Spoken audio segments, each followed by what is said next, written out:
student-led startups. Connect with investors. Various internship opportunities. KL, deemed to be university. Jagtial జిల్లాలో అట్లానే రాష్ట్ర వ్యాప్తంగా కూడా అనేక చోట్ల కాంగ్రెస్ పార్టీ అధికారంలోకి వచ్చినప్పటి నుండి ఇప్పటి వరకు అధికార దుర్వినియోగానికి పాల్పడుతూ అన్యాయంగా అక్రమంగా బీఆర్ఎస్ పార్టీ నాయకుల మీద కార్యకర్తల మీద కేసులు మోపేటటువంటి ప్రయత్నం చేస్తూ ఉన్నారు. జగిత్యాల జిల్లాలో నిజామాబాద్ జిల్లాలో రాష్ట్ర వ్యాప్తంగా అనేక చోట్ల ఇదే ఒరవడిని కాంగ్రెస్ పార్టీ ప్రస్తుతం పాటిస్తూ ఉన్నది. అభివృద్ధిని పక్కకు పెట్టి ఇచ్చిన హామీలను పక్కకు పెట్టి అలవిగాని వాగ్దానాలు చేసి పొరపాటును మన తెలంగాణ ప్రజల గ్రహపాటును అధికారంలోకి వచ్చి అదే అధికారాన్ని దుర్వినియోగం చేస్తూ ఇవాళ బీఆర్ఎస్ పార్టీ నాయకులు కార్యకర్తలు వెంటబడేటటువంటి ప్రయత్నం కాంగ్రెస్ పార్టీ చేస్తూ ఉన్నది.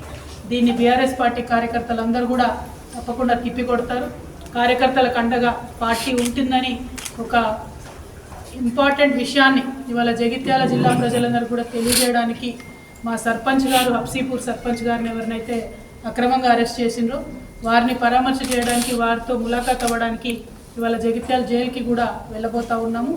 ఒకటే రిక్వెస్ట్ బీఆర్ఎస్ పార్టీ క్యాడర్ అందరితో కూడా, మనము అధికారంలోకి ఉన్నప్పుడు అధికారాన్ని మనం దుర్వినియోగం చేయలేదు. మనం ఎంతసేపు ప్రజలను ముందు పెట్టుకొని ప్రజల కోసం పనిచేసినాం. సరే ఎక్కడో మన వాళ్ళ పొరపాటు అయి ఉంటుంది, ప్రజలు మనల్ని ప్రతిపక్షంలో ఉండాలని చెప్పినారు. తప్పకుండా ఆ పాత్రను కూడా చాలా అద్భుతంగా మనం పోషిద్దాం.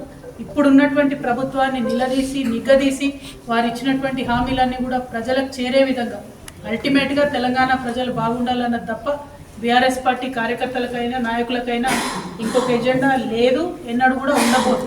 ప్రజలే మనకు పరమార్థం, తెలంగాణ ప్రజలు సంతోషంగా ఉండడమే ముఖ్యమైనటువంటి విషయం కాబట్టి దానికోసమే నిరంతరం ప్రయత్నం చేస్తాం.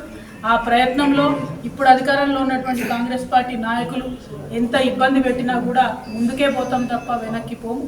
ఎందుకంటే ఈ అక్రమాలు అన్యాయాలు చాలా చూసినాం తెలంగాణ ఉద్యమ సందర్భంలో కూడా. వాటిని ఎదురొడ్డి నిలబడ్డటువంటి గులాబీ కండువా కప్పుకున్న వాళ్ళం కాబట్టి ధైర్యంగా ఉందాం. ఖచ్చితంగా వీళ్ళ యొక్క అక్రమాలను ఎదిరిద్దాం. వారు మోపుతున్నటువంటి తప్పుడు కేసులను ధైర్యంగా ఎదుర్కొంటామని చెప్పి పిలిపిస్తూ తెలంగాణ ప్రజలకు రిక్వెస్ట్ చేస్తూ ఉన్నాం. కాంగ్రెస్ పార్టీ అధికారంలోకి వచ్చి 2 రోజులన్నా కాలేదు, కాకముందే వాళ్ళు పాల్పడుతున్నటువంటి అక్రమాలని దయచేసి మీరు కూడా గమనించండి. బీఆర్ఎస్ పార్టీ 10 ఏళ్ళు అధికారంలో ఉంటే ఎంత సాఫీగా పాలన సాగిందో చూడండి. నిన్న కూడా ఒక ఆడకూతురు మీద ఎంత అక్రమంగా చుట్టుపట్టుకొని ఒక విద్యార్థి నాయకురాలు నిలుచుకొని పోతున్నటువంటి సందర్భాన్ని కూడా మనం చూసినాం. ఆడపిల్లలు లేరు, మగపిల్లలు లేరు, స్టూడెంట్స్ అని లేరు, రైతులని లేరు. అనేక చోట్ల ఇవాళ రైతులు ధర్నా చేస్తున్నారు, నీళ్ళు వస్తలేవు, కరెంట్ వస్తలేవు. వాళ్ళందరి మీద కూడా కేసులు పెట్టినటువంటి సందర్భాన్ని మనం గమనిస్తూ ఉన్నాం. కాంగ్రెస్ పార్టీ యొక్క వైఖరి ఏంది, ఆ నాయకుల వైఖరి ఏంది ప్రజలు గమనించాలని చెప్పి మనస్ఫూర్తిగా కోరుతా ఉన్నాను. మరి మా జగిత్యాలలో జీవన్ రెడ్డి గారు ఉన్నారు. మరి ఆయన కక్షపూరితంగా ఇవాళ వ్యవహారం చేస్తూ బీఆర్ఎస్ పార్టీ కార్యకర్తల నాయకులు వెంటబడుతూ ఉన్నారు. జీవన్ రెడ్డి గారు గుర్తుపెట్టుకోండి, సమయం ఎప్పుడు మీ దిక్కే ఉండదు, మారుతూ ఉంటుంది.